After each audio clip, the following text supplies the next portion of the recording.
And Sailor. Yeah, I don't know how to tell him this, Tyler. That's a really good player there. That's somebody that played our Worlds. He's good. That is somebody. Pierre-Marc Duret. I think I said that right. Yes. Sailor coached me not only on how to play decks, but how to say his name. And we're off to a nice start here with Lady Decisive Dog coming down. Tyler on the Dogs. Yes, so now Tyler, he is a little bit blind right now. That being said, these players, they're contemporaries, so they probably know a little bit about what may be coming. They actually are friends. They're friends. I was talking to They're them. Yes, pals. they know of each other. Tyler knows exactly what he's in for in this match here. Emerald Sapphire versus the Dogs. Yeah, and this is something where I don't think at this point Pierre is super excited in the sense that this is a deck where Tyler is about to start running as fast as he can, and Pierre's deck, depending on how he built it, isn't super fast. If you look at his hand right now, you are not looking at any aggro cards in hand. In fact, there are some pretty big ones, so he might not feeling so good, but we have Bobby Zimmerowski here, be able to filter because Tyler's saying, how fast can I go here? So cheesy. The Cheese Spray Kid himself. We're going to see what it is that Tyler decides to ink here. Looks like we do have another one-drop lady coming down. You do not want to usually ink your Lilos, Escape Artists, but you know, when you're low on your other inkables, I guess that's what you got to do. Yeah, and the reason for that is because that Lilo, if she can be in your discard pile, she's coming back. She's an Escape Artist. She's escaping right out of your discard and into the board. And so it's something where one of the things you filter with that Bobby Zimmerowski, where you draw and discard a card, is it's great to do with the Lilo. That being said, he was able to discard Under the Sea, which I would argue he's not going to do a lot of stuff with that Under the Sea. So that probably feels pretty good to get rid of against this matchup. Absolutely. Clarabelle, Tipo is going to come down, and this growing sun is going to allow you to put another card into your Inkwell face down and Exerted. Usually you want to see the Sail the Azurite Sea, but you're never too sad to see Tipo also. Yeah, I mean, you want to, the benefit is a body versus card draw here, and so having a body in a matchup where he is about to go toe-to-toe with what some might call a flock of dogs, a herd of dogs, a stampede of dogs. It's a lot of dogs. A flock of dogs. And here is a card that I have been so fascinated. Who is this beautiful lady that just showed up? Tiana, restaurant owner, a restaurateur. Welcome. Her own right. Welcome back, Tiana, because she was a card that we saw in Amber Steel, but she has made a big comeback with this Dogs deck. She's able to sit there and say, I know you're probably going to challenge me. That's your biggest thing in the early game, is challenging. These board wipes don't happen till later. And now you have that -3 on all your characters when they challenge, unless you pay 3, which Pierre doesn't have a lot of time for that right now. No, not at all. But that clock is getting a little bit quicker as Cinderella Dreams Come True comes down at the end of Pierre's turn. He's going to be able to ink an additional card. It could be an uninkable even if he wanted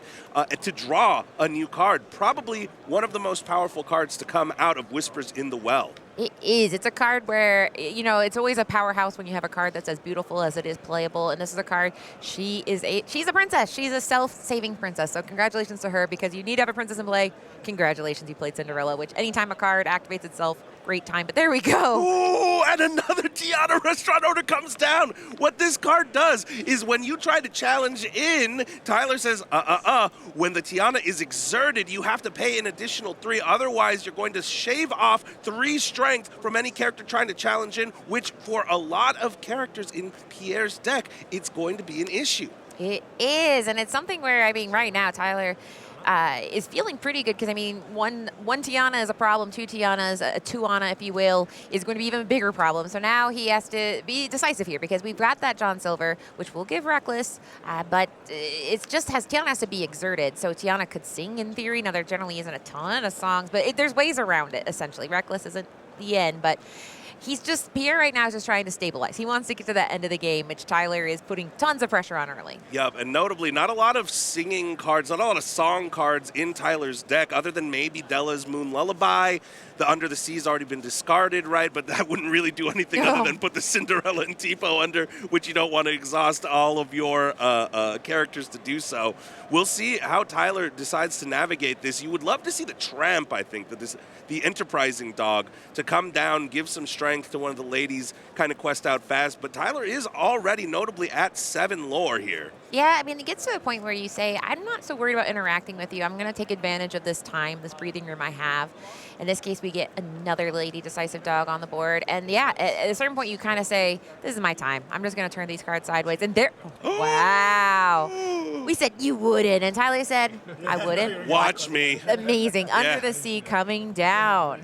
Oh, okay. And now even the players laughing about it, saying, I didn't think that that's what you were going to do. But what this does now is it saves the Tiana, because now this Tiana doesn't have to challenge in. This John Silver is still on quest, going to activate the exact same effect. So he will be able, Pierre will be able to target one of the Tianas again, and sooner or later, Tyler's going to run out of ways to keep on singing with that Tiana, and will possibly have to challenge in. But, I mean, I guess the trick of it is Tyler's already at 8.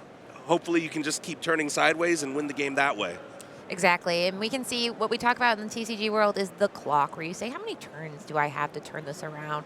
So at this point, we have Tyler presenting 1, 2, 3, 4, 5, 6, 7, 8. But you have those ladies where some other characters come into play that can cause that to snowball, because when you have a character come to play, she quests for more.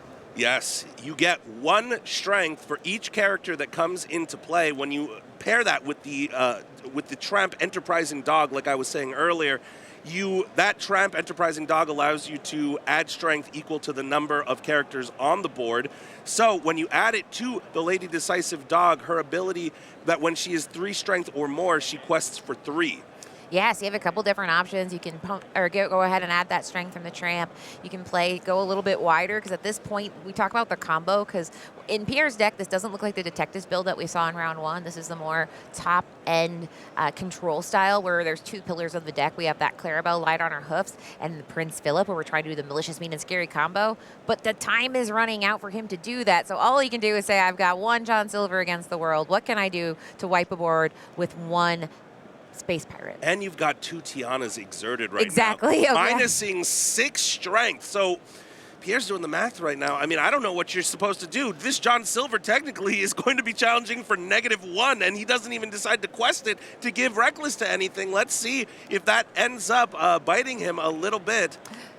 He says, what do you got? I'll just go play Mogi. He's like, it's a Clarabelle, it's a Clarabelle, it's a Clarabelle. And that is one of those things where Clarabelle is nice, but not what Pierre needs right now. He needs to get some kind of board control on the other side. In this case, Tyler's just going to quest with all he can. Quest for 8, yep, up to 16 here.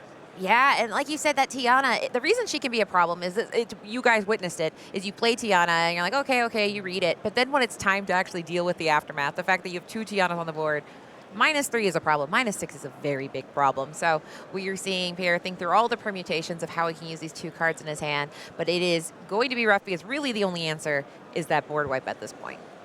And I don't know if you saw what Pierre just drew. He drew into Malicious, Mean, and Scary, which is one part of the combo with the Prince Philip, Vanquisher of Foes. However, he doesn't have that card in his hand either. So putting 1 additional damage counter onto all the characters on board still wouldn't be able to prevent Tyler from getting up to 20. Pierre sees the writing on the wall and scoops it up.